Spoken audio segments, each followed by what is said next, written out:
I want to thank you all for coming. Do we have a PA system? Do you have a microphone? So I don't have to yell? Handheld. Handheld? Those of you who don't know, I'm Ken Herring, the mayor. I will be losing my voice here shortly. So. Are we on? Are we on? We are on. I want to introduce, first off, again, thanks for coming. We have staff here, Mark Rigos, Public Works Director. Lynn Hyde is a Economic Development Manager and Planner. And Dave Miller is our new Public Works, Planning Director, CED Director.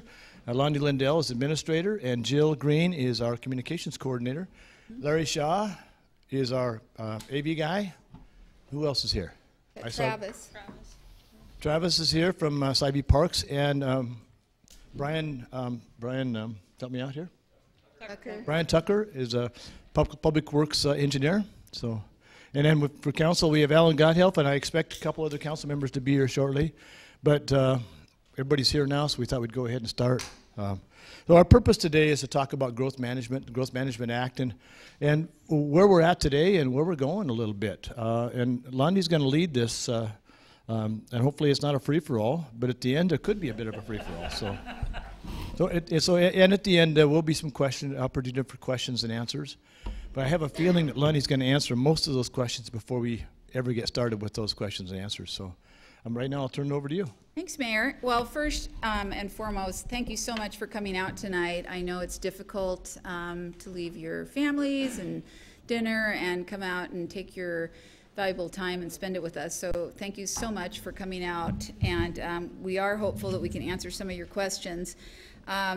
I particularly want to thank Travis for coming out and sharing some information about what the Sybee Metropolitan Park District is doing. I'm going to share a little bit more later tonight, but I know the last time we met as a town hall meeting, we talked about the community's real interest in trying to land bank some of our properties in the community, and at that time I see some familiar faces. We were really concerned about E.J. Roberts and some property 5 acres next to E.J. Roberts, and we didn't get all of it for ourselves, but we came up with a really creative partnership to avoid that being developed. And Travis and the board are looking at a possible bond measure in the fall, and I hope that our community can come together and really partner with them, because it'd be great to get some additional parks for our community. So thanks for coming out tonight, Travis. And we do expect 3 or 4 more council members tonight. So what do we hope to accomplish tonight? We want to talk a little bit about the, you'll see that one board that looks fairly confusing, but it's got a Venn diagram. We want to talk about the regulatory framework that your city council operates in trying to address growth and your concerns around growth. We're going to talk about the Growth Management Act and what it says about how North Bend can limit or address growth. We're going to talk about buildable land and targets. I've seen some discussion in social media about, are these numbers sacrosanct? What do they mean? We're going to talk a little bit about property rights and what does the council have to consider when they're adopting land use regulations as it relates to land use property rights. And then we'll also talk about what has the council done lately to address some of the issues concerning growth. We want to leave a lot of time for your questions. We hope that we'll have at least 30, maybe 40 minutes, so I'm going to speak quick and get through my presentation. So the first item on the agenda is the Growth Management Act, but before I get to that, and I'll let you click that, Jill, I wanted to just refresh everybody's memory that the council has had the same vision statement for many years, and it is one that talks about our vision in North Bend being one to preserve the rural character, natural beauty, and small town scale. So it doesn't mean we're an agricultural community, however. The Growth Management Act, what is it and why do we care about it? It is a regulation or a set of laws that were adopted in 1990, and they have 2 primary goals. The first goal is to avoid sprawl and protect open spaces. And you may think that's great. That means we can turn all of the property within North Bend into parkland. That's not what it means. Oh, is that blocking you? I'm sorry. Let me move that out of the way. It's not what that means. What it means is the area that is an unincorporated King County, which is considered rural area. There are some seats up front if people want to sit. There's seats up front if you guys want to come sit. under the Growth Management Act, we need to keep that rural. And that's why you'll see in King County, oftentimes the zoning will allow 1 house for every 5 acres. The other major goal says urban growth areas need to grow at urban densities. The city of North Bend is one of these UGAs, or urban growth areas. So what's an urban density? Well, the Growth Management Act is not at all helpful in defining that. It says an urban growth area is one where you allow very dense development with lots of buildings and impervious surfaces. Well, that doesn't define it. So what happened in the 1990s is there was a lot of litigation about this, and it resulted in this bright line rule that said cities, oh, we just had one of our council members join us. Thank you, Councilmember Kostanich. And I do apologize because I did tell the council members we wouldn't start until 6:30, and the mayor made me do it, Councilmember Kostanich. Oh, and Councilmember Pedersen, right, thank you. So there was, notwithstanding the statute not really defining what an urban density was, so the developers were unhappy with a lot of the cities. They felt like we weren't growing fast enough, so they started suing us. And there was a lot of litigation, and there was this bright line rule that came out that said, cities, you have to allow 4 houses for every acre. And then the cities kind of fought back and challenged this, and it went up to the Superior Court, and the court said, you know, there is no bright line. Cities can vary from this 4 houses per acre if there's critical areas, if there's other rational bases. And in fact, your council this year did adopt a constrained low-density residential zone, and those are situations where both there may be these critical areas, and also they want a diversity of housing type where they want some estate-sized lots. So they're only going to allow 2 houses on an acre, even though you have urban densities. So we've done that type of flexibility. When Mayor Ken was elected, all of the residential zones in the city were 6 to 8 houses per acre. We now are 4 or a little bit less than that, depending on what the zone is. Certainly the CLDR is 2 houses per acre. So that is basically what the Growth Management Act does. And it does require that when the elected officials are looking at their own zoning code, that their zoning code and their comp plan be compliant with these goals and the mandates of the Growth Management Act. Let's talk a little bit about buildable lands. So what is it? It is a 1997 amendment that was sponsored by the builders and the realtors because they thought cities weren't growing fast enough. And it was an amendment that said, cities, you need to get together every 8 years, and you need to have the Office of Financial Management get your population projections, and you need to take the population for all of King County, and you have to allocate it amongst all the cities and the county, and you have to report and make sure that your zoning allows that growth.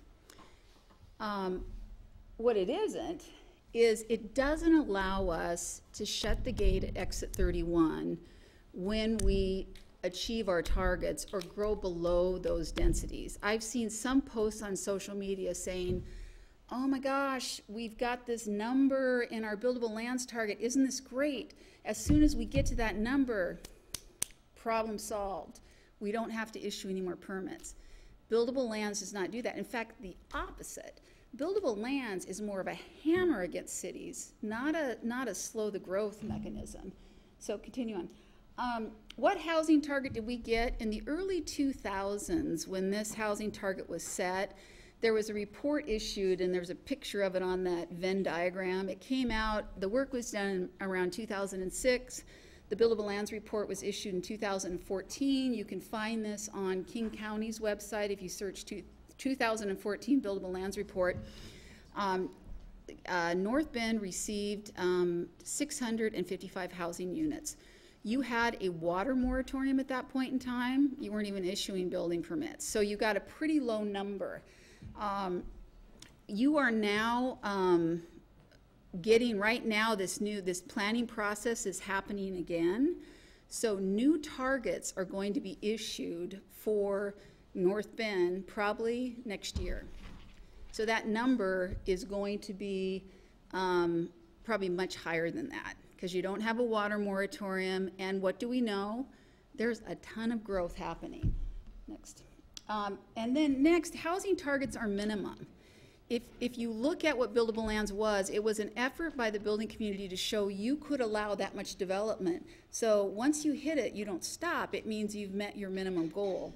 And then finally, I will mention that just to show you what's going on, there was an amendment to this July of 2017, again, promoted by the builders and the realtors to put more pressure on cities. And this was, I'll give you the Senate bill if you're really interested in this stuff.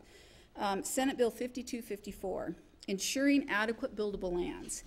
And it is requiring cities to further drill down. We have to actually eliminate certain properties we've been counting for market variability, and if it's not for sale, we can't count it. And so it makes it even more difficult for us to achieve our numbers as far as the capacity. So how are we doing?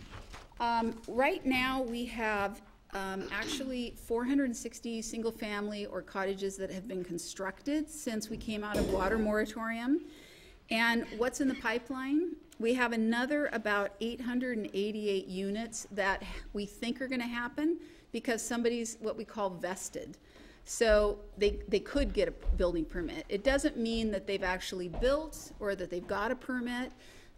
So we haven't actually put 665 new houses on the ground, but we think it's likely that these 888 in the pipeline will happen. So how much growth has come? Oh, I'm going to do property rights first, sorry.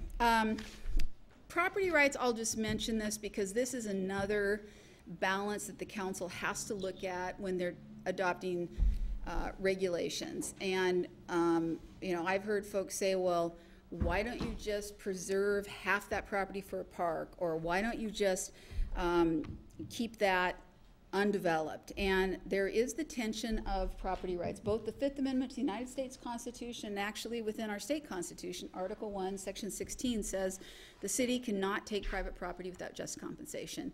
So we have to look at that whenever we're taking actions like that. Also, the last time we met, we talked about the Nolan and the Dolan cases, and this was in connection with parks, but the U.S. Supreme Court has also said when cities take exactions. And so if you remember when we talked about Nolan, that was a beautiful waterfront property that citizens had been walking across. It was undeveloped for many, many years. The Nolans wanted to build a single-family residence on it, and the city said, sure you can, but we want a trail down to the waterfront so our citizens can continue to access the waterfront. The U.S. Supreme Court said, no, there's not a nexus to the development of that single-family house that would justify you taking that trail down to the waterfront, and it's not roughly proportional to the building of that single-family house. If you want to pay that property owner for that trail, you can, but no, that's a takings. Sorry, it violates that. It's a regulatory takings. You are violating those constitutional rights. So we now have Nolan and Dolan, and anytime we exact or ask a developer for trails, parks, we have to be doing that Nolan-Dolan analysis. Is there a nexus? Is it tied to the development? Is the ask, what we're asking for, is it roughly proportionate? And then finally, in Washington, it's even worse. There's this thing called substantive due process. So if we don't get sued for regulatory takings, these constitutional issues, we can be sued because our regulation is unduly oppressive.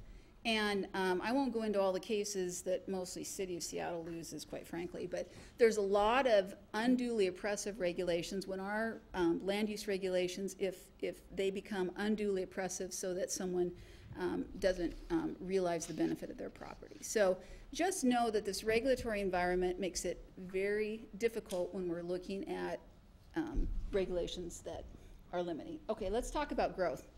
How much growth is coming? I have that one chart, which is PSRC's chart, which is very frightening. PSRC is the Puget Sound Regional Council, and they are a body that was created under the Growth Management Act to plan and forecast and predict growth within the greater Puget Sound region. They're predicting, and they're conservative, 1.8 million more people coming to the greater Puget Sound region by 2050. They're basing that on like 50,000 people a year, yet the last 2 years in the greater King County area, we've had 80,000 people a year. if you look at the U.S. Census, King County is the 4th fastest growing county in the nation. And then finally, in the greater Seattle area, 1,000 people a week are moving. So where are they all going to go? If they're moving to Seattle, they're not going to stay there long because it's horrible. I mean, there's traffic, the living conditions. They're eventually going to trickle out to beautiful North Bend because of our gorgeous natural resources, everything we have. So we're aware of this. We know we have an amazing quality of life here. Your council is aware of this, and they want to preserve the quality of life. And before I talk about everything they've been doing the last couple years, because we are not the fastest growing community. The fastest growing communities around you are Sammamish, Issaquah, and some of those, Snoqualmie actually is one of the fastest. And we have looked at those, and your council has been clear that because of that mission statement, we are trying to be very careful. And when I do want to mention, well, I think I'm going to turn it over to Dave and let him talk a little bit about SEPA, and then we'll come back to what council has been doing to try and protect your interests. So, Dave. Well, Londi, this is kind of dangerous because SEPA is kind of like watching paint dry. It's just fascinating. So I'll try to get through it very quickly, but I think there are a couple of things. It is the state Environmental Policy Act. It's the equivalent of the California Environmental Policy Act, and throughout the nation, many states have these kinds of regulations. And what it covers is authority is again, from state law. A lot of this you're going to hear about comes down from the state. And it basically applies to project actions, things like construction, long plats, binding site plans, those kinds of larger projects we approve. And it applies to some non-project actions like leases, licenses, ordinances, comprehensive plans. And what it basically says is when you look at the environment, and let's see, you want to, yeah, I'll just go through this first because the next slide hits this. The basics of it are the process you have to go through, and I'll try to make that simple, although the legislature didn't help me very much. And you either end up with a determination of non-significance, or a project is exempt, it's not covered, or you end up going beyond non-significance and you add mitigation measures and you have an MDNS, a mitigated determination of non-significance on a project. Or if you can't mitigate everything within the standards and the conditions on the project, you require the applicant to go to an environmental impact statement, which is much more rigorous in terms of looking at the impacts and what you can do. And at that point, you have to look at no project, you have to look at alternative projects, you have to look at changes in the project. So if you go to an EIS, you're talking about making changes to what's happening. Well, let me go back just for a sec. We'll talk about permit processing. We'll talk about timeframes for action and appeal, because as with any governmental decision, there's a place to go if you don't like it in terms of appeal. We do go through an environmental checklist at the very beginning, and that's where all of the particular aspects, whether it's traffic or water or schools or anything like that, at that point you take a look at, does it have the potential to have an impact? And if you think it does, and the staff will go through that list and say, it has a potential here, you've got to do some more study. And then we'll require the applicant to go out and get a traffic engineer or a hydrologist or a biotic specialist or somebody who really knows the science and goes out and investigates that project's impact on the environment and what will happen and how you can avoid negative things from happening. So that's an important step in the process. So let's jump on. When you talk about the environment, just very simply, what are you talking about? The categories that are in the law: earth, air, transportation, public services, and utilities, land and shoreline, energy and natural resources, biotics, which is your plants and animals, water, earth. And those all have to be looked at, and they're all covered under the Environmental Policy Act. Want to jump to the next one? And this is very similar to the poster that you have in the back in terms of talking about the process. We talked about the checklist, and that comes, a lot of times we don't do this, but we try to do it on every project here. A lot of planning departments don't.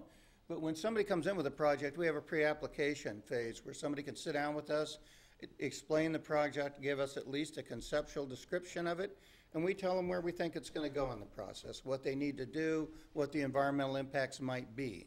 So they kind of get a heads up on, is it going to be difficult, is it going to be easy, what is the environmental process likely going to do to them.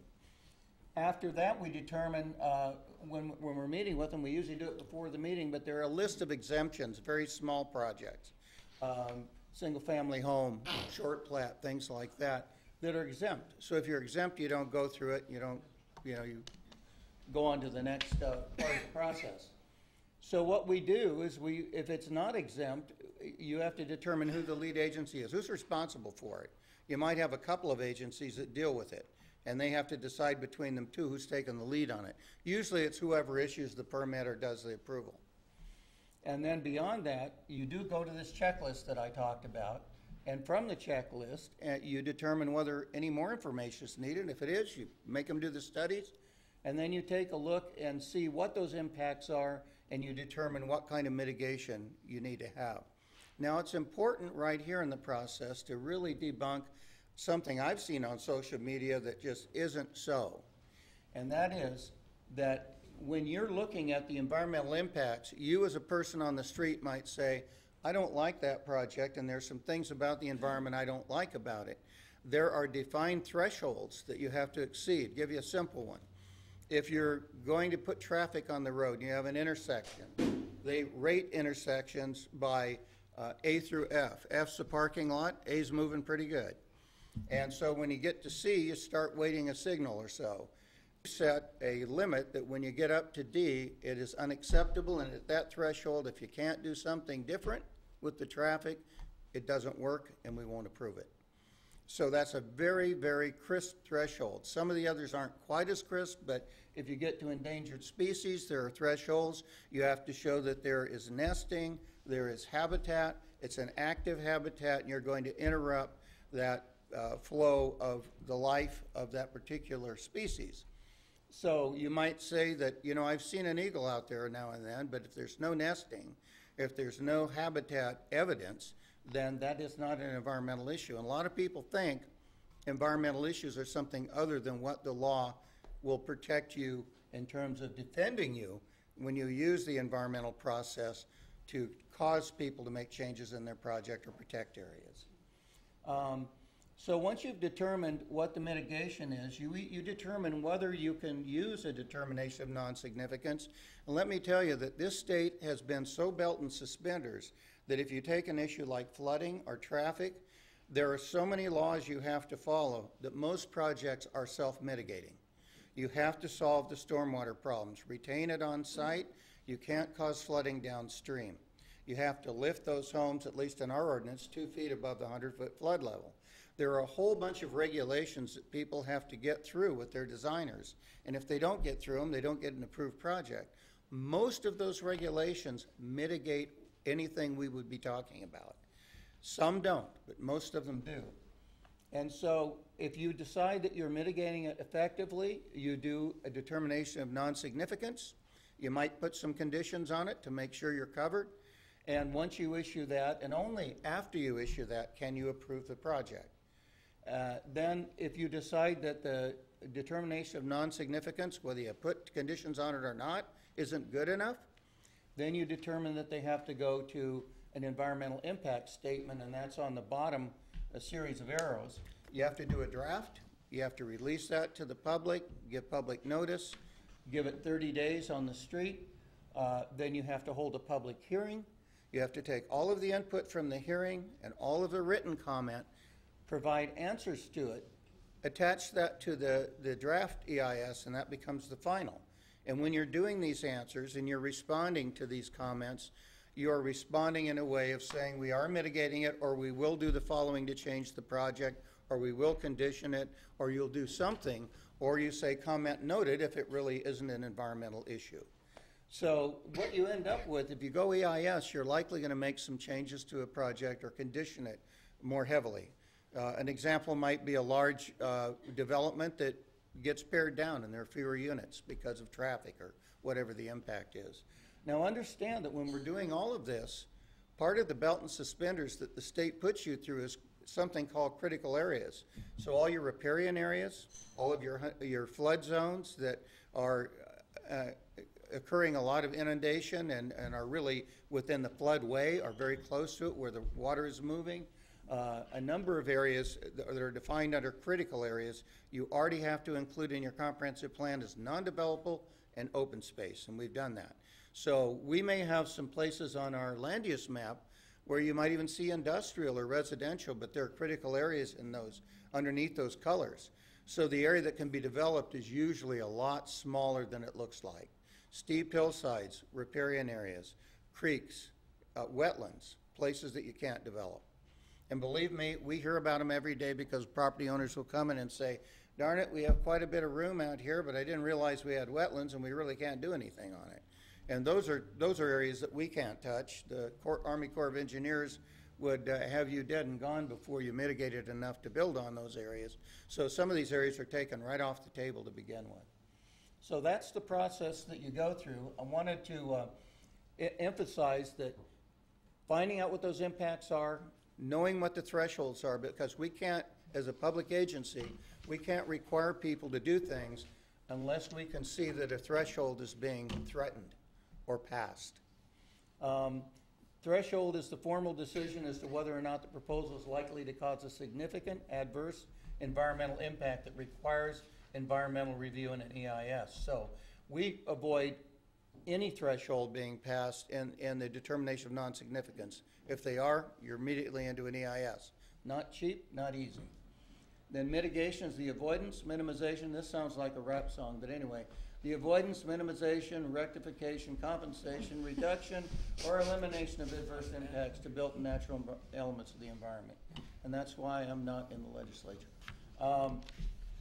Do existing regulations provide conditions and standards that mitigate the impacts? Most times they do.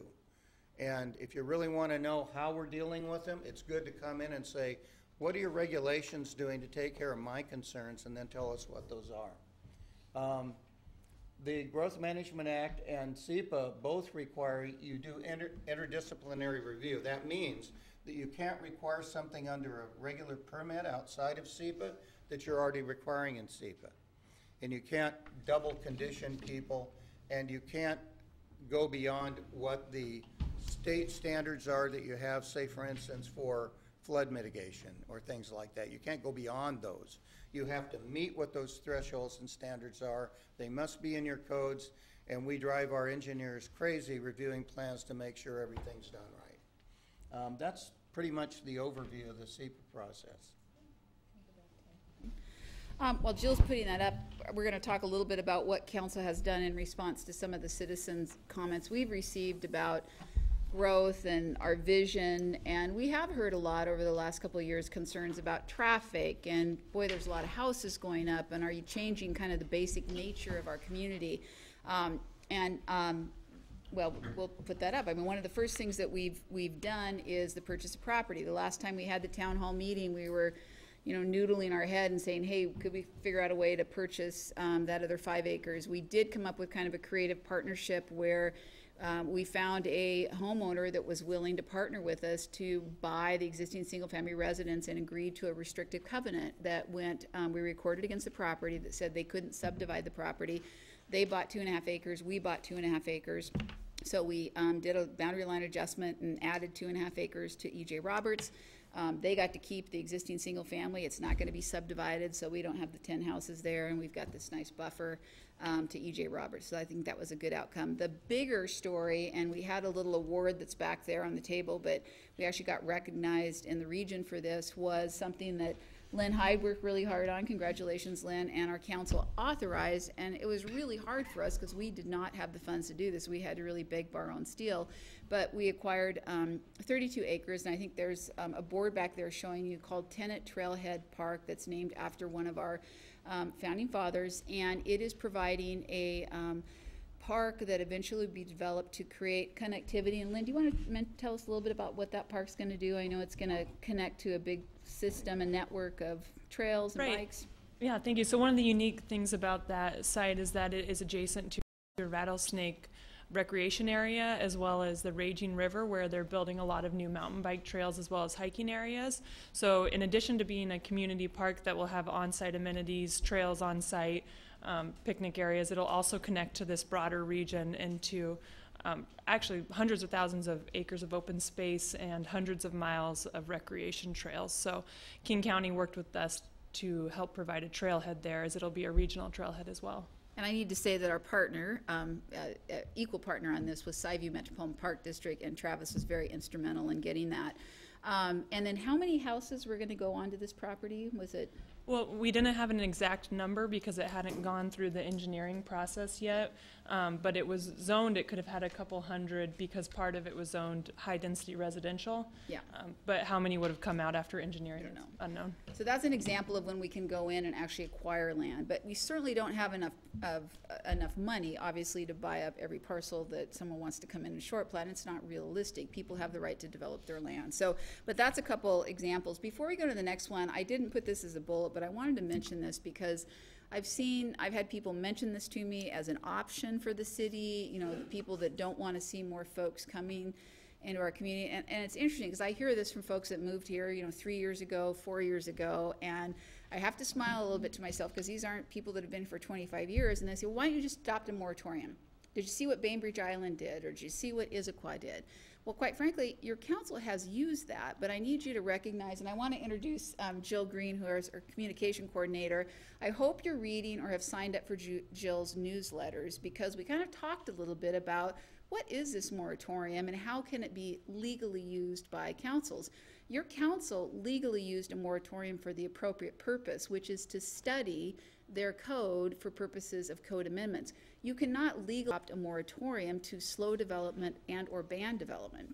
And the city of Issaquah and Bainbridge Island did it for those purposes. They were concerned about the types of growth, and in this instance, your council had adopted some cottage housing regulations, before the big boom, like in, I think, 2007, right before the crash. And then one of the first ones went up on Cedar Falls Way. And they didn't look like cottages. They didn't look like the small little cottages that council was expecting. And so they said, we're going to do a moratorium. Because if you look at, I'm surprised we don't have our zoning map. We have the development map. We did not bring a zoning map, darn it. But one of the areas, kind of one of the largest areas of undeveloped property in your community is cottage zoning. So they put a moratorium on cottage zoning for about 1.5 years. And they have been, your planning commission's been working hard on it, your council, and they just adopted new regulations that allow, is it 900 square feet and up to what was that, I think? It really lowered what the cottage and new regulations. The thing that the council commented on is they felt that the units were too big, they were too tall, they didn't orient themselves around a town green, and they didn't present what they thought a cottage development should look like. Yeah. So we looked at the regulations and we said that you couldn't go over, I think we're at 1,500, they were at 1,700 square feet, and that you had to have a certain number of them at 1,200. And you could put, if you wanted to put a carriage unit in at 800 square feet, that was allowed. You had to have at least one in a pod that is 1 story. So it was kind of bringing down and in size. Also, they had to be oriented around a town green, so they had to actually enclose it, preferably on 3 sides. And we increased the distance between the cottage development and the very low-density single family that it might be located near, so you had a bigger buffer and more planting. So we did a lot of things to address the issues the council wanted. And then the other tool they've used, it's in the same RCW, which is a state law that allows that moratorium. It's called an interim reg. And it's a tool that allows a council to immediately adopt code language. So if they have a sense that someone's coming in and they're about ready to vest, and I've heard developers say, and I've had them call me up say, this is really unfair, Londi, but it does allow the council to protect the city. And they've done this in a couple instances. They heard and they were concerned that there was a lot of residential allowed in their commercial zones. Your code, because a lot of your code was adopted in 2006, 2007 when nothing was happening. And so your code used to allow a lot of residential in your employment park and in a lot of the commercial zones. Through what's called an interim reg, they did eliminate the residential in a lot of your commercial zones, and through the use of an interim reg, they also addressed probably the most, famous development, the mule pasture, where they did an interim reg to reduce pretty significantly the number of allowable units. The setback was 10 feet from North Bend Way, and they created it to 10 or 30 feet, and they created bigger setbacks between the buildings. They created 60-foot wide view corridors. They took a 2.5 acre park and made it almost 5 acres. And so they did some things with an interim reg. So that is something that they can do, and they've used those tools. Okay, let's go to the next one. What else have they done over the last couple of years is they've done code amendments. So one of the first developments we had was Cedar Falls, and if you drive through Cedar Falls, people that live there love it. The council drove through and they felt like that was a little dense, a little more urban than they wanted, and so they made some code amendments. Those lots were about 5,000 square feet. They increased the minimum lot size in your LDR zone to an average of 8,000 square feet. A lot of those houses are very close to the streets, and those allowed a 10-foot front yard setback. They created a 20-foot front yard setback. They created wider side yard setbacks. They really said, that doesn't feel rural to us. We want, we want to have a house a little bit further set back. We also were concerned about the street standards. They felt like the streets were really narrow and you couldn't park on both sides, so they changed their street standards to allow folks to park on both sides. They also more recently were looking at street standards, and they said, sometimes rural street standards are not curb, sidewalk, gutter. That feels like the city to us. So they've actually changed some of their street standards to allow a meandering path through the trees. You're going to see that on Cedar Falls Way. What's the name of that? Is it the backside of where City Hall, backside entrance to North Cedar Falls Way? Cedar Falls Way. So that's going to be the new street standard to allow, because there's so much vegetation and so many trees, instead of a curb, sidewalk, gutter, a meandering trail, because it is a more rural sense. So they're looking at areas in their city where they can avoid that. Let's see, what's the next item? We talked about eliminating residential from commercial zones. When we look at ways we can impact the traffic, we know that generally the commercial use is going to have less of a traffic impact. There are some commercial uses that won't, but generally we have less of an impact than dense single-family residential development. Next. And then impact fees. Their mantra has been growth pays for growth. When I got here, the traffic impact fee was $600 per unit. We now have the second highest traffic impact fee in the state. Council has looked at that a couple of times, and thank you, Mark Rigos, for your leadership on that. The traffic impact fee is now up to $11,800 per single family unit. Significant increase. We also have impact fees for parks. That allows us to get money. So when we were able to cobble together that money for E.J. Roberts, we had to use some of that money. When we were buying those 32 acres, that's what we used that money. So when the development community is getting those permits, they're paying that money in to go towards transportation improvements and parks. And they are significant fees. There is a new fee that council is asked us to look at, that some of your surrounding cities have, which is a pedestrian bike mitigation fee under SEPA. We know that we're underfunded as far as getting trail linkages through our community and bike trails, and that's something that we're going to be putting on the books this year. And then I wanted to mention that council did give us the funding recently for Jill Green. Thank you very much, council. But one of the things we heard from the citizens is, we hate your webpage. We've heard you loud and clear. We're working on it. We're going to be rolling it out. You never talk to us. Okay, we were doing the newsletter. We're trying to do more outreach. You never follow us on social media or answer anything. We can't follow every social media site. In fact, I can't get onto those next door sites, but we're trying to look at them more and be responsive. And that's why Jill's with us, is so we're available and can talk to you. So, and that's why we're having this town hall meeting, because we have this new resource. So with that, let's go.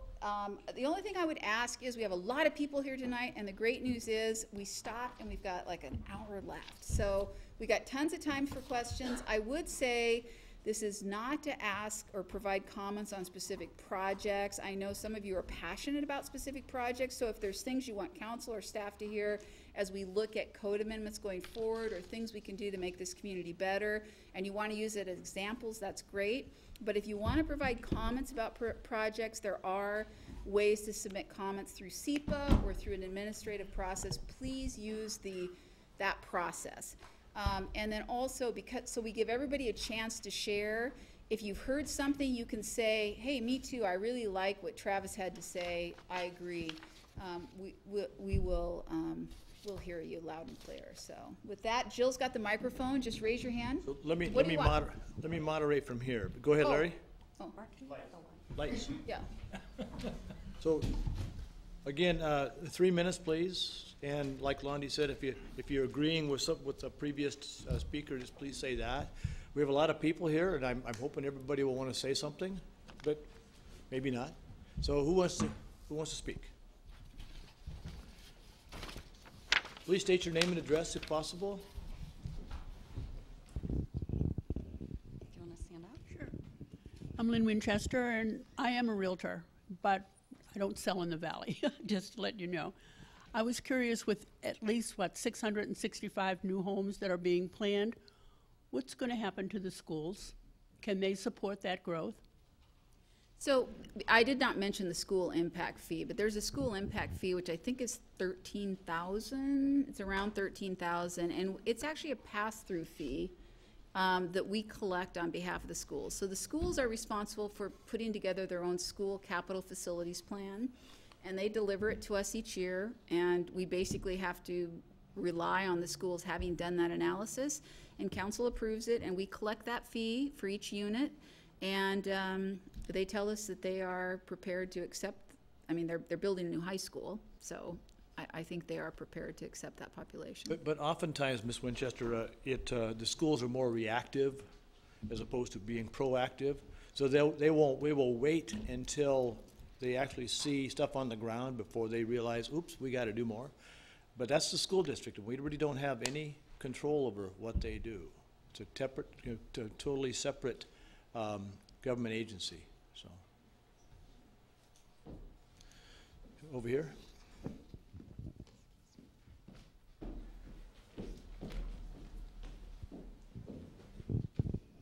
Thank you. I'm Jean Buckner, and I just have a couple of questions and comments. One is regarding a pause in development. You can call it a moratorium, or you could call it a pause. And what are the reasonable reasons for instituting something like that? I would think that the fact that we might be running out of water here in North Bend, I know that's especially true on the east side with Salau, that could be a good and valid reason for imposing a pause in development.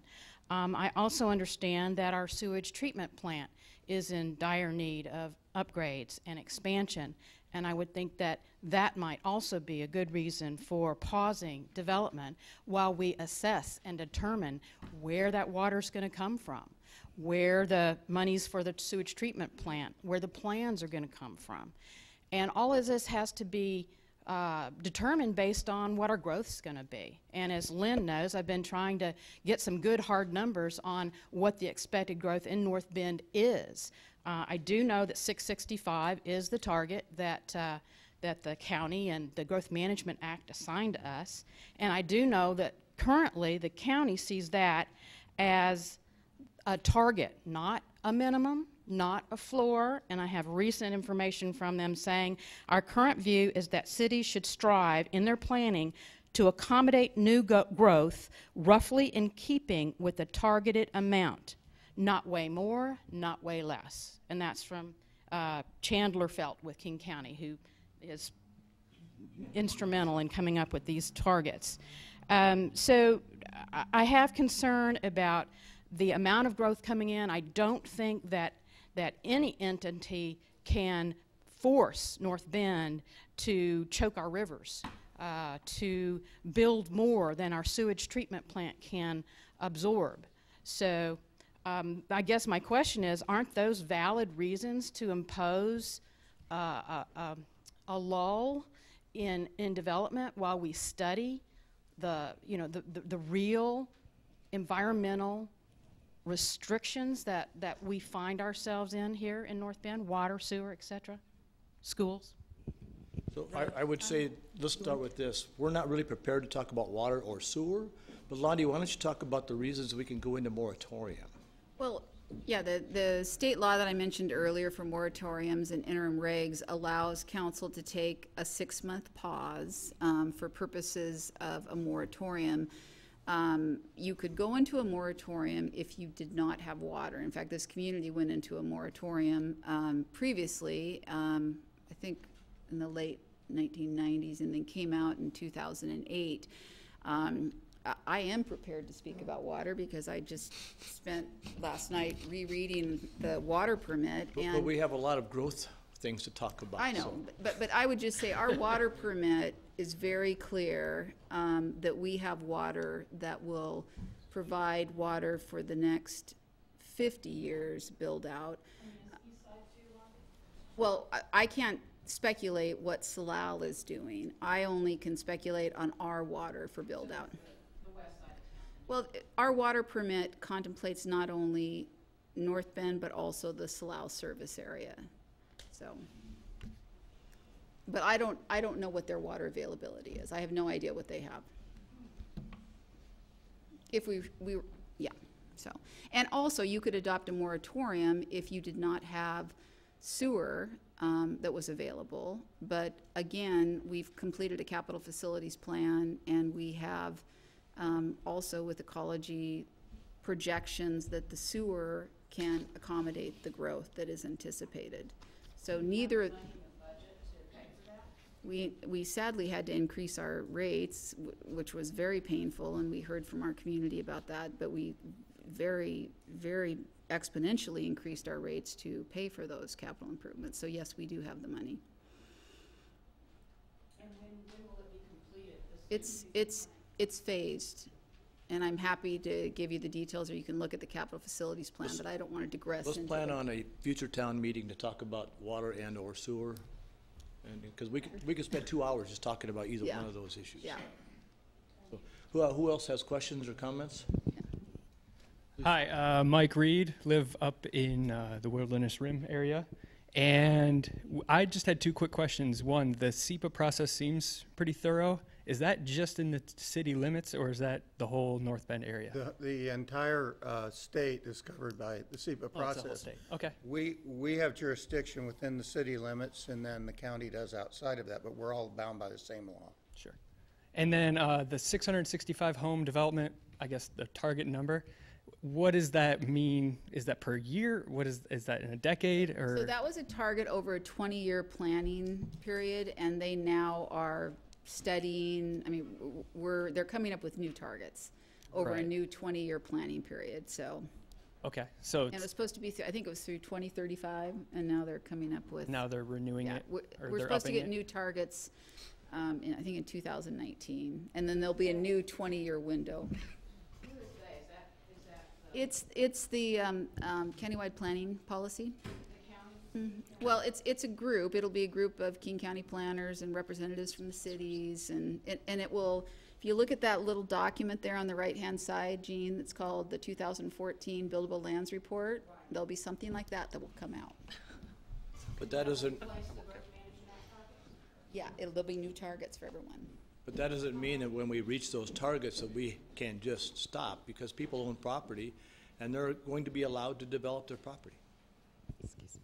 It's just property rights.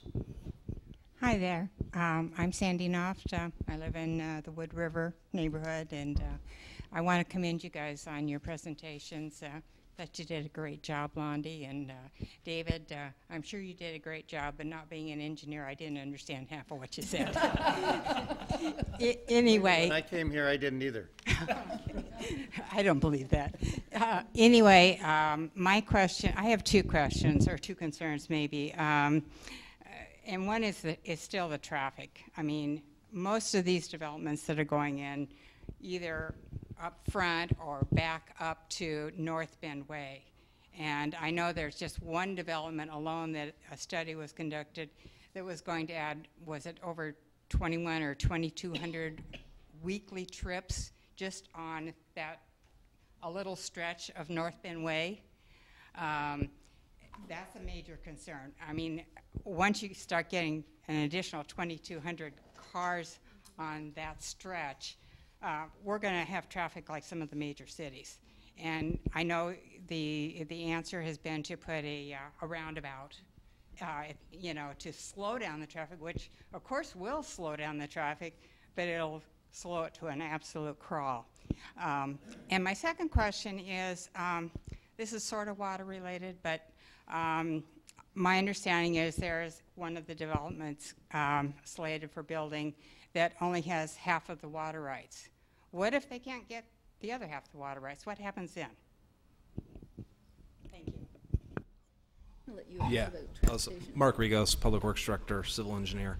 Every project that generates more than 10 PM peak trips per day, we require the applicant to provide what's called a TIA, a Transportation Impact Analysis, that evaluates all the intersections in the existing conditions and under the proposed conditions. So if it's a 100-lot subdivision or a 200-lot subdivision, it's going to have a much larger impact than a 10-lot subdivision.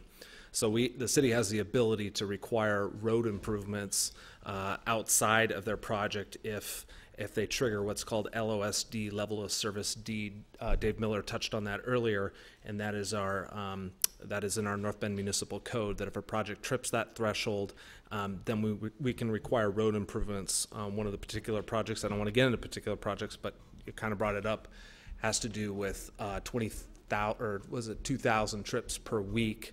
And so for that particular project, we are requiring a roundabout at that intersection, and roundabouts do function very well at about 10,000 vehicles per day, 10,000 ADT. If they're wide enough with a large enough radius, vehicles can maneuver through roundabouts at 15 or 20 miles per hour and not even stop.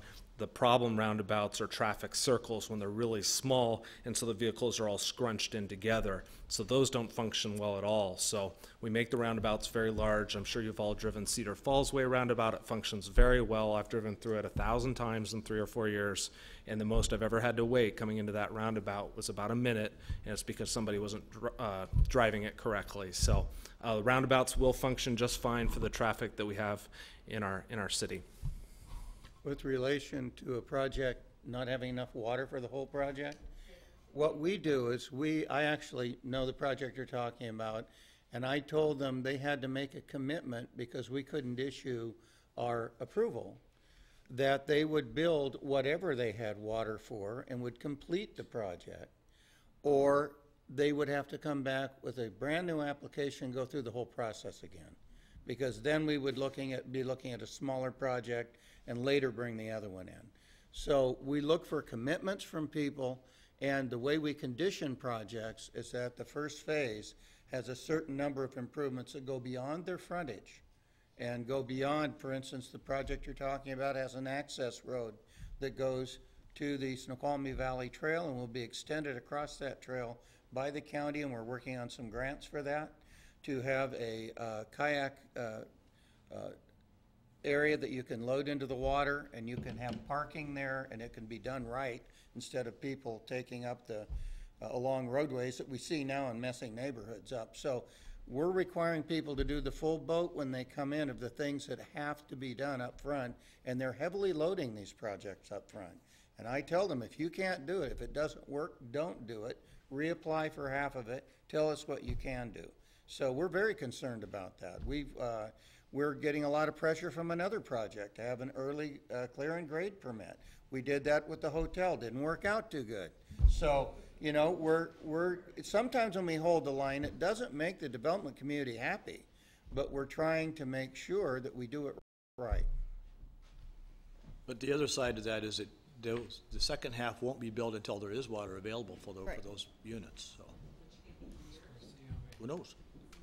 Maybe tomorrow. You know, I think we have one up front here. I'll just ask this question out loud. It used to be at one point in time, which kind of handcuffs the city, is that you collect your impact fees after the house is sold. Is that still the case? Certain ones. Do you guys get your traffic impact fees before or after? At building permit issuance, so. Before they're built. Before they're built, yeah, but not during the plat process, not during SEPA. So, and these projects take 2 or 3 years to survey, to appraise, to design, to engineer, to estimate, and then advertise, and then actually build the project. The transportation projects, and while we're doing them, we may want to replace a water main or a sewer main or a storm drainage main or move overhead utility lines because we don't want to do construction in the same area, you know, within a couple years of each other. So the projects can get quite large. While it seems like there's nothing really happening, it's all coming.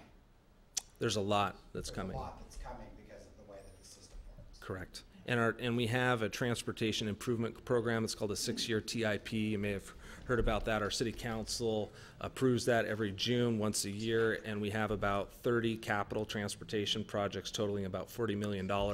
These projects are largely funded through the transportation impact fees that we require developers, and then my staff and I are constantly looking for grants. We've been successful at getting a couple grants. That's other people's money from the state or Puget Sound Regional Council, so we can take that money from Olympia and use it here in the city of North Bend. So, Lonnie, isn't some of the impact fees collected at occupancy? I hate to correct Mark ever, so I didn't want to say. Sadly, the legislature recently changed the state law. So we used to be able to get it at building permit, and then those darn builders, and I see some of my favorite builders in the audience, so I'm not going to, but they again lobbied the legislature, and they said, it's really a hardship to have to pay that money when we get our building permit. Wouldn't it be better if we could pay the money after we sold the property? So, yeah, we actually all had to change our ordinances, and now it's delayed even more, where we have to delay it. And I think we did it at CO, right? Only on up to certain 20 size homes. plat. Yeah, Only 20. So The one one-off, applicant can yeah. defer up to 20 homes but the until big certificate of plats, occupancy. yeah. So, Which makes it more confusing. yeah.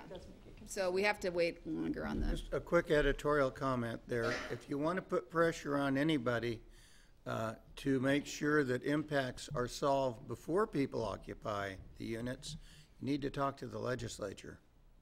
We'd like to get the money earlier. Hi, Mike Thomas. So a quick follow-on question, and actually I won't talk a lot about water or sewer, but it is somewhat related.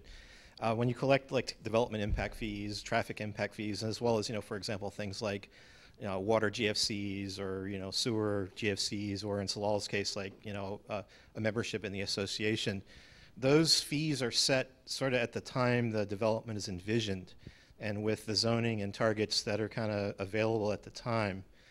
You know, we've had a lot of, you know, you have a lot of development occurring in parallel. What happens if you get those things wrong? So, like, for example, there was a quote that our traffic impact fees maybe in 2009 were $600 or $700. They're now $11,000. Well, if a developer paid $600 then, you can't go back and recollect from them. So how do we protect ourselves, let's say, from environmental change? Like, we don't know all the water we may need. You know, we've got a big variable called global warming. Our rivers are falling. You know, those may impact like the sewer plant limits. And I just use those as examples. So, you know, how do you protect yourselves from those without, you know, doing the kind of science? So how, is there any way to go back and increase the fees? Or are you stuck with the fees that you collected? Or should you have done the studies in advance? And I'll kind of stop there, but it's kind of a concern about growth paying for growth. And if we don't have the studies and planning and new forecasts, then it's very hard to make growth pay for growth, and we're stuck with it as taxpayers or people who, you know, need to buy water, you know, pay our sewer bills and drive on the road. So I'm a little concerned. So how do we address this, or are we stuck with it? Yeah, okay. So, I mean, it's a great point, and we need to constantly be looking at our traffic impact fees. It's a balancing act, Michael, because we right now have hired a consulting firm, and I think because we're looking at our traffic impact fees again, I don't know if it's $24,000 to do that. What's the? I can't remember. Yeah, it's we're going not. to be around 20. We're not 20 looking at it this today or tomorrow, but it's, yeah, we think it'll be around 24. And most cities probably do an update to their, we call it TIF, traffic impact fee, probably every 3 to 5 years, and because you add additional.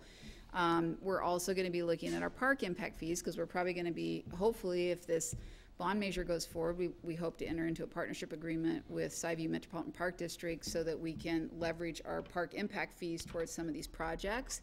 And we need to do a study, because the things about these park impact fees and these traffic impact fees, unless you have a study supporting what the basis is for them, you can't legally collect them. So you actually need a study to collect them. So you have to do those updated studies. I kind of had a follow-on, and I brought this up at City Council, was, of course, we've done a massive waste treatment plan update, 1,400 pages, definitely hefty.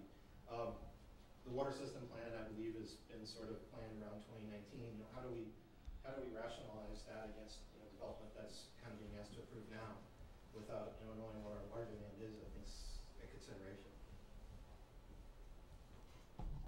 I think there are a couple of things we do. I've operated 4 water systems as a public works director, and one of the things that I think we're trying to do is when we look at our water consumption, we're trying to look at conservation measures and things that can be put into place. I know when we went through a multi-year drought in California, we had mandatory stage 1, 2, and 3 levels where we imposed greater restrictions on the use of water. And you're talking about the climate impacts that will influence the consumption of water. And I think there's constantly technology moving in a direction of low flow shower heads. I know 10 years ago, most communities didn't require drought tolerant planting. They do now. And so I think there are a lot of best practices that we're putting into effect to try to deal with that. And beyond that, I mean, the variable rate pump improvement that we did at our Mount Si Springs project freed up enough water that was just going over that weir to service the city for an entire day, all users in the city for an entire day that otherwise was just flowing off. So we've done some things that have actually maximized our water rights lately. So yeah, go ahead. Paula Lodahl. I've spoken about this at council meetings before, and it's about parking. I would love it if the council would start thinking about changing our code or regulation or whatever for multifamily parking, so we can get cars off the streets. It's getting to where, especially the younger generation, there's like 3 that rent an apartment, so they all have, there's 3 vehicles, but if they only have 2 parking spaces, 1 vehicle is parked on the street. And especially living over in Old Siview, going out both ways, there's so many cars that are parked on the street. So I would love for you guys to put that on your agenda to start looking at maybe changing the regulation on that. And then something very positive. I want to say that I think the best thing that the city has done is to work with the Siview Parks District. Since we are working with them and they were able to form a Parks District, everything is very, very positive when it comes to parks.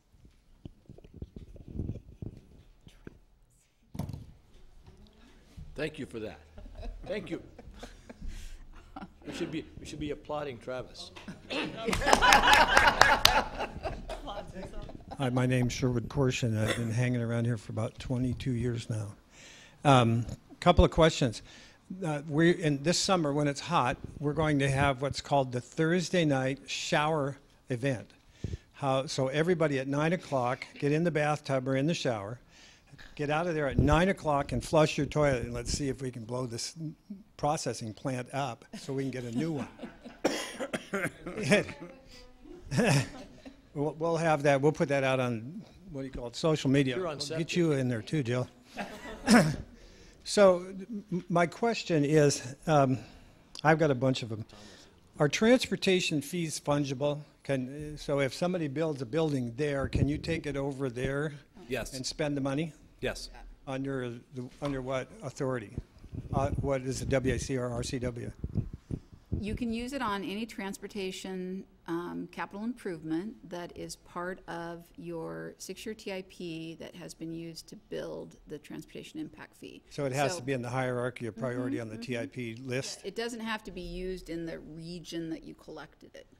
The question about growth management, I happened to be working with Speaker of the House Joe King in Olympia at the time it was done. I suggested to him that there's too much stuff on that pizza, you're never going to cook it. And he ran off in public and into the private sector and didn't make it developing properties. So he learned. Is there a requirement in your growth management, what you see, for different kinds of housing, for different kinds of opportunities for people to live? And where are we on the scale? Have we filled every category? There definitely is a mandate for diversity of housing type, for affordable housing. I know that's been Mayor Kent's initiative. His final initiative in office has been affordable housing. We are, I would say, no one in the region is doing well in affordable housing. It doesn't take anyone to notice that we are in a very competitive real estate market right now. We're seeing like 40% appreciation a year. I think our supply is 1 month. A healthy market is a 4 to 6 month market. So we definitely don't have affordable housing. I was in a meeting today with some King County folks where we're really going to have to look at private-public partnerships, I think, to provide affordable housing. I don't think we're going to see it through the market. As far as diversity of housing types, this council has looked at that. They did provide that constrained low-density residential that provides those estate-sized lots where we will see some large houses on large lots. They did look at their cottage housing zoning, which is now going to allow, the cottages as small as 900 square feet. So we're going to have some diversity of housing types. We do allow the ADU, the accessory dwelling units, that does allow a smaller product inside of an existing single-family residential home. So we do provide some diversity, and they also changed their code to require some ramblers, because we really had heard from our citizens. They said, I'm tired of these 2 stories. As I get older, I want to have a 1-story rambler, and the builders aren't building them. So we actually are requiring in your code that, you heard Dave mention it in the cottages, but even the short plat regs, we are requiring ramblers. So we are trying to get some of that diversity.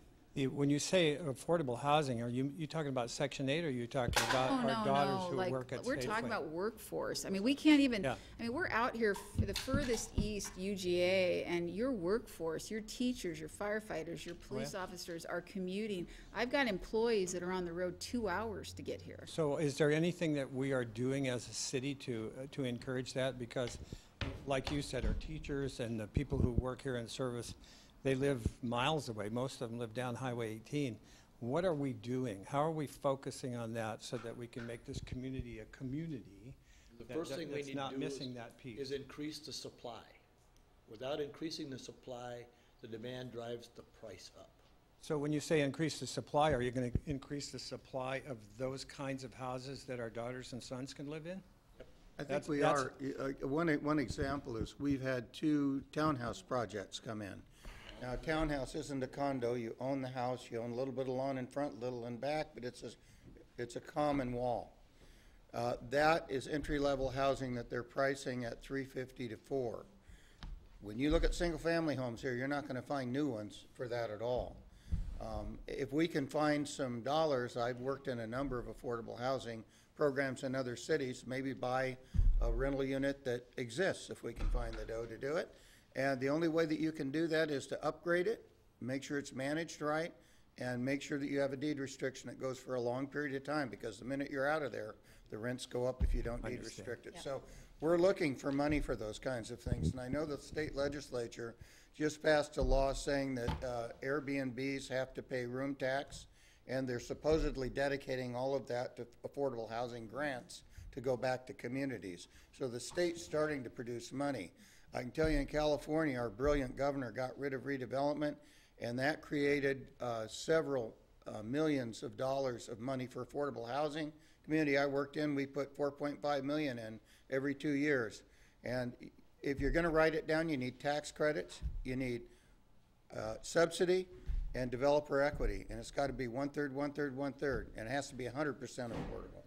So that's a recipe for success. We need some money to be able to do it. Last question. I think What is add something. I think when it comes to affordable housing, it's a tougher situation than the city council solving it, because it's really a state and national-wide problem that we're having. We even have existing one right now, which is under, I don't want to say siege right now, the low-cost housing right next to this senior center, that because of the amount of dollars that somebody can make on reselling that property, it's in jeopardy of losing its ability to provide those low-cost housing. And that's something, I think, subsidies.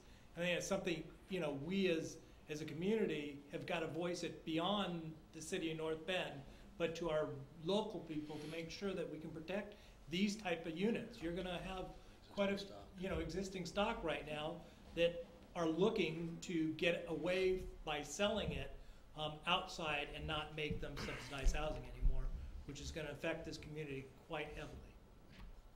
I understand. So last question, what about hospitality? We've got Slade Gordon left that $20 million in that coffee can. We got a nice road out there now. Where can I, if I invite somebody to, one of my old Army buddies to come out and stay, I wouldn't let him stay at my house, but can I put him in a hotel room and win? Well, we can speak to that, but we'll be realistic. We have a hotel under construction, and I've actually called the folks because of the delays they've given us. And they have indicated, I think their biggest issue now is trying to get utilities in the right-of-way that WashDOT owns. And for my money, WashDOT makes the California DMV look like they're in the fast lane. And so it's kind of hard to get through those folks. But the developer has the funding and has contracts awarded for the site work and the building. So once he can solve the issue of getting utilities to it, he'll start construction again. So I don't think there's any, beg pardon? Yes. One that's been vacant for a few years. Yeah. Hi there, Tom Mary. I'm a resident and a small business owner. They might take me out of here in pitchforks after I say this, but I'm actually concerned about the lack of commercial activity in town, especially for small businesses. We built a $20 million sewer almost a decade ago, and I believe that the lumber store is going to be the first business to use that new sewer, which people are paying a lot of money for and a lot of interest on. You know, when a home builder goes in and develops 5 acres and they have 50 units, they can divide all that environmental regulation, all the impact fees 50 ways. If a business owner, especially a small business owner, you know, I don't have deep pockets. I'm not a multinational corporation. I'm not, you know, big. It's a lot more impactful to try to develop land when you're trying to do it all yourself, especially when you're, you know, a local small business owner. So just curious what thoughts you guys have about trying to attract more businesses out here, trying to make development for business owners easier. Thanks. There's a couple of things that we're doing. As you probably know, Tom, we're trying to organize the business community and get together with them and get them more informed. I've also met with a number of property owners that are trying to bring new businesses into town, but the level of improvement they have to put in is killing them. So we're looking at the use of development agreements and phased improvements over time so that as they make more money, they can put more improvement in. And I believe we'll be seeing some of those coming to our city council for consideration. The other thing that Lynn's working on is that we're right at the cusp of hiring a firm to do a leakage study. And what that looks at is where is all of the money that we have in this community going, because not all of the goods and services we want are located here, but there are some that could be located here as we grow. And that leakage is the money leaking out of the community and going to other communities, and they're making money from us.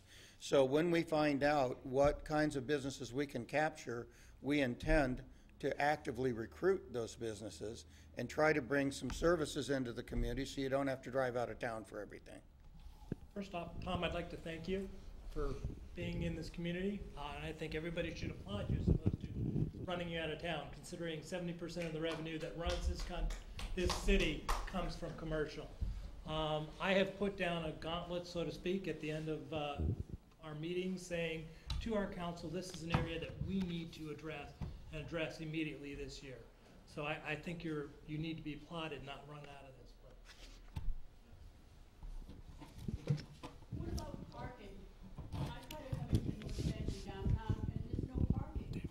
It's all done. So when you get people coming in, where do they park? So we have a project this summer on Main Avenue between 2nd Street and 4th Street. It will add about 20 net new parking stalls.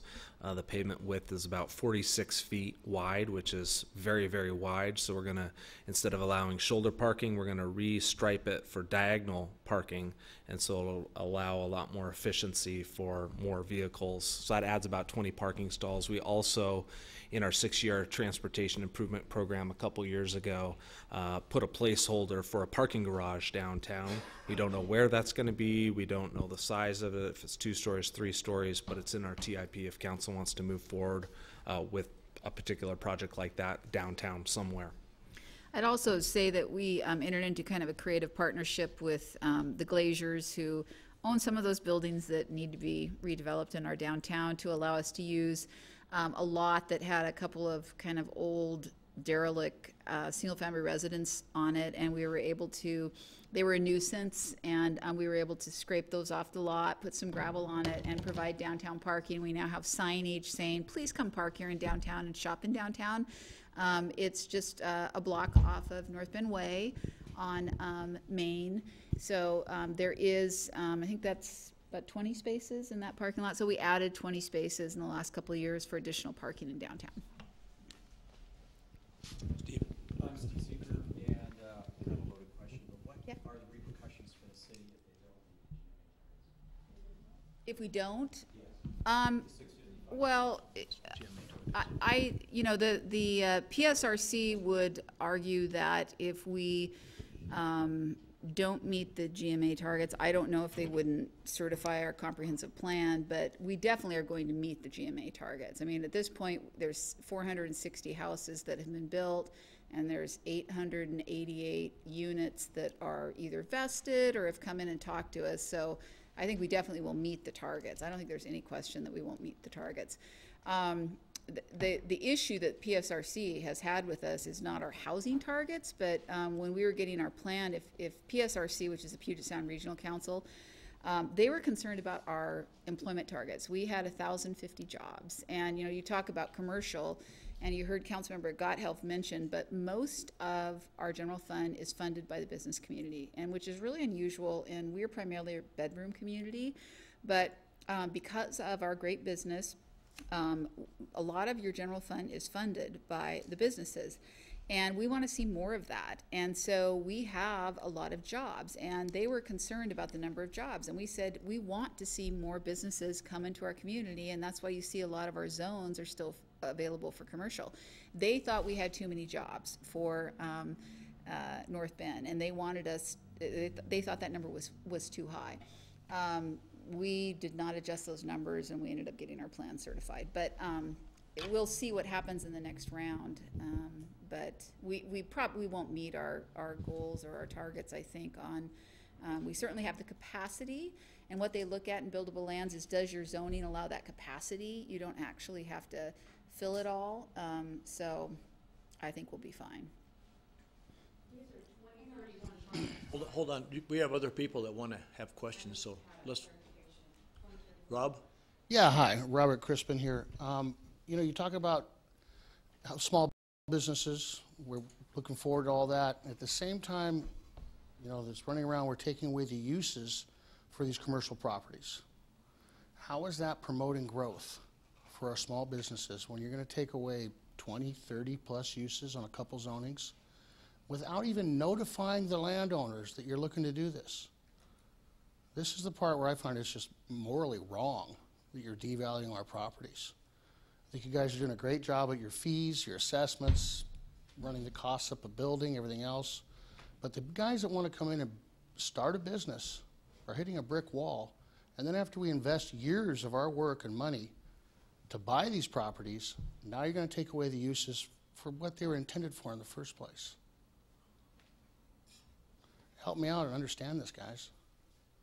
So I think council heard you loud and clear when I think you came to the CED committee, and actually the permitted uses which were scheduled to come forward to council, they put the brakes on, and this is actually coming back to a council work study because, and as Dave mentioned, he's putting the building community, has organized the building community, but you have a legitimate concern, and because it was an area-wide zoning, we didn't notify every property owner in the city, but I understand your frustration because you had an expectation of what you could do on your property. Right, and we changed it. So we're gonna have additional public process, and we look forward to engaging you in that process.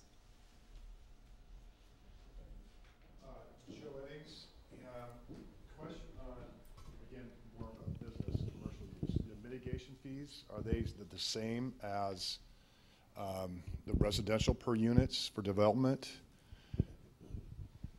So are the impact fees the same for commercial as they are for residential? They are not. So there's actually a chart in the North Bend Municipal Code, and it depends on the particular use. It's based on what the use is, and it's usually based on square footage for commercial. Okay. And another concern, I'm a small business owner as well, and a real estate broker, so I deal with people who own real estate, have commercial, residential, and commercial. But as a business owner looking at develop a piece of property, the one concern I have hearing from other people going through this process is the permitting process. Again, like Tom said, we don't have a lot of money. We're just single, small business owners, and you take a piece of property and take it from the very beginning, go through SEPA, go through all the regulations, the permitting process. What scares me is hearing how long it's taking, because that's money that you have to fork out up front. That's something that just doesn't fund. You have to do all that work yourself in time. So as a small business person coming in wants to develop the property and offer a service here in the community, you know, my concern is it's probably don't see a lot. It's so expensive, number one. Number two, it takes so long. So are you guys working on or have any plans on trying to expedite a little bit more of the permitting process?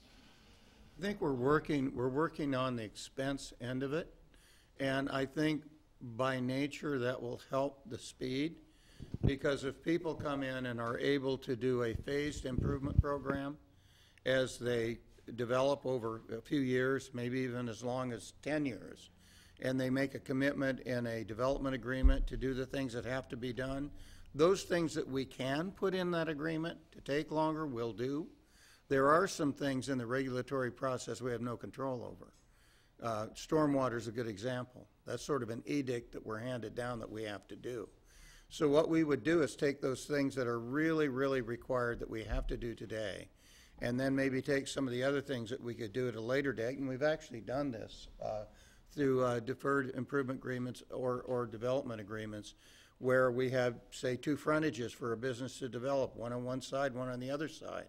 And we said, well, you do this one while you're doing the improvement you're doing, and later on when you come back in for expansion, you'll do the other frontage. So we're trying to find ways to work with property owners to either phase the improvements and the costs, and if you don't have to do as much, you don't need as much review, because there isn't as much for us to look at, so it can go a little quicker.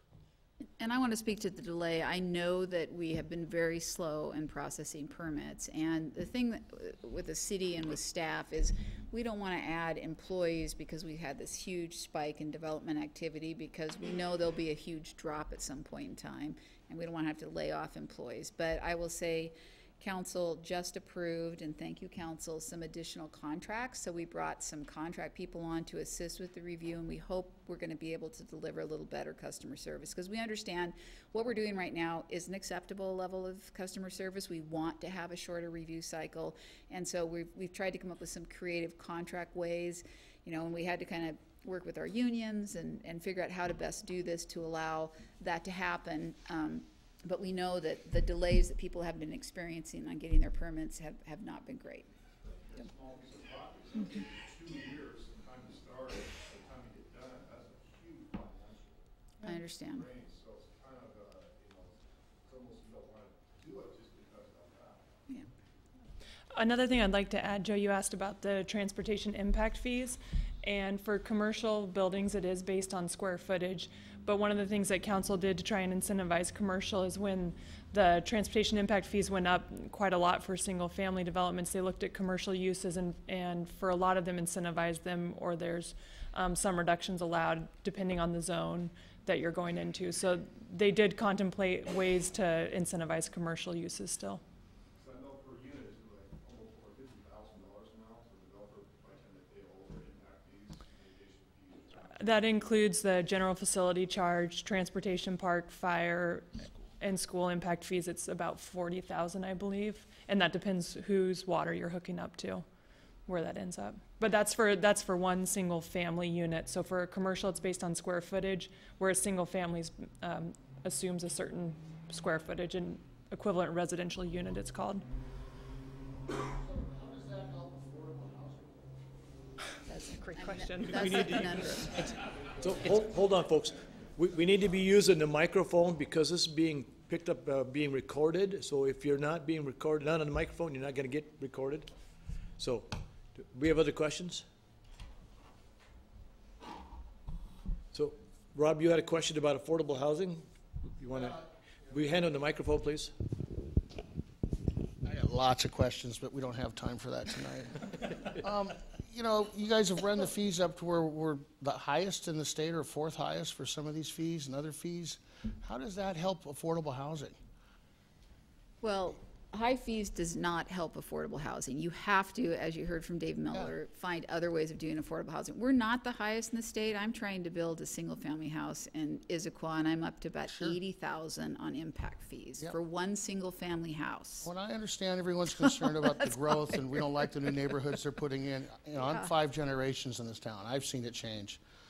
But we need to do something. We need some apartments for the kids that work at Safeway to live. So I will say there have not been any new multifamily that the 888 units that we think are going to happen, half of those are new multifamily, either townhome, condo, or apartment. So I can't speculate that they're going to be affordable, but they're going to be multifamily. You hope they're going to be affordable for the kids. Well, that's where they double up and triple up.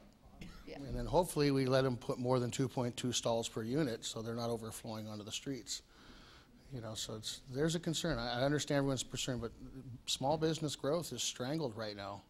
It's my personal opinion. We try to go down there and talk to you guys in 2 years. Who can afford to wait 2 more years? It took you 4 years to buy the property. So it's good luck. I see a frustration here. Anyone else? Lonnie, can I comment? Because I think it's a fantastic question, and the truth is they're inverse. I mean, we're getting most of the feedback I've gotten as a council member is we want less residential housing. Kudos to you. I am learning that it's not necessarily from people who've lived here a long time. Lonnie was favorable by saying 3 years. My personal sample size is within 24 months, so there is some irony there. Anyhow, I appreciate what you're asking. I think it's good for everyone to listen to because it absolutely doesn't work as we're increasing costs to get more affordable housing. We're not even getting more housing with it, right? Look at the delay, look at the cost. We're also really struggling to get the local small one-off builder who just wants to build one home for his neighbor. So I think if you want to see more of those, we'd love to hear, hey, how can you guys incentivize multifamily? How can you incentivize the local guy? Because otherwise, we're just hearing way too much housing, guys, stop it. So I'm glad you brought it up, and I think it's just good for everyone to hear that. Thank you. Okay, Michael? One question actually on business development, and it's related to resources. You know, as we think about all the residential development, many of our large business development plans, like for example, let's say a commercial or entertainment complex near Trucktown, or ideas for, you know, pubs, or these things are highly resource intensive. So, you know, as we think about, you know, houses taking resources, what consideration is in our planning for the resources businesses may take around, you know, water and sewer? I mean, one possible solution to our housing problem is more big business. So how do we balance the two? Well, I mean, whenever a business comes, there's no answer to that. Other than they have to get a water availability certificate. So their use is evaluated by this team, and if they can get a water availability certificate, then the use is allowed. But the balance is what I'm asking this. Yeah. Mm-hmm. Anyone else? Sandy? I might challenge the row in the back to sometimes take the Facebook 40 with a grain of salt, that's not necessarily the voice of your entire community. It's some people that don't like what's happening, and maybe you know, if you're fine with what's going on, you're probably not going to come down to the meetings because you don't have a good reason to leave your home and kids and come down and say, hey, I think everything's great and it's not that big of a deal. If you're upset, then you're going to come down because you know what, they're building a house next to yours now and you don't like the way that it's changing the view. You have a reason to come down. Sometimes the challenge is to do what's best for the city now and in the future, and sometimes you're going to hurt some people's feelings along the way. Thank you. Sandy had one more question. We'll take a couple more questions, then we'll wrap up. Recently, I was with a group of people that did what we call a listening tour around North Bend to the residents, and on the path of affordable housing, I would say that is the #1 issue that everybody mentioned as how we could improve North Bend. And I can give you a couple of examples. There was one young gal, I could hear a couple of babies, you know, in the background screaming, and she took the time to talk to us about, hey, I'm living with my brother and my mother and her mother. So it was like 3 or 4 generations living in the same house because that's all they could afford. She also had a comment that she worked nights and she would love to, she said she could actually afford to get a small apartment, but she couldn't find daycare for anyone for like an overnight or evening type of daycare. So if anyone's looking to start a business out of their home, you know, that's something to possibly think about. And then the other example I can give you was a teacher. She was a single mom with a couple of teenagers, and she said, you know, I'd love to buy my own house. You know, that's the American dream. But all I can probably afford to pay is maybe up to $300,000. You know, or, I mean, what did I say, $300,000, yeah. So, I mean, even what you're talking about, I believe, in affordable housing, your threshold is above what a teacher could afford. So, thank you.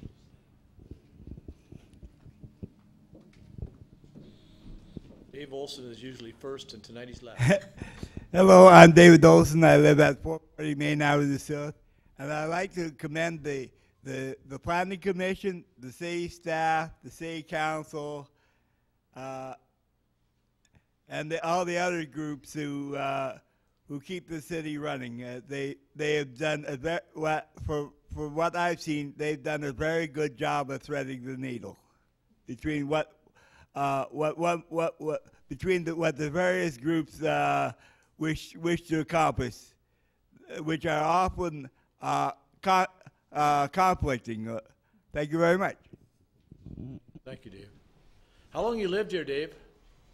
Let's see, 63 years. 63 years. Thank you.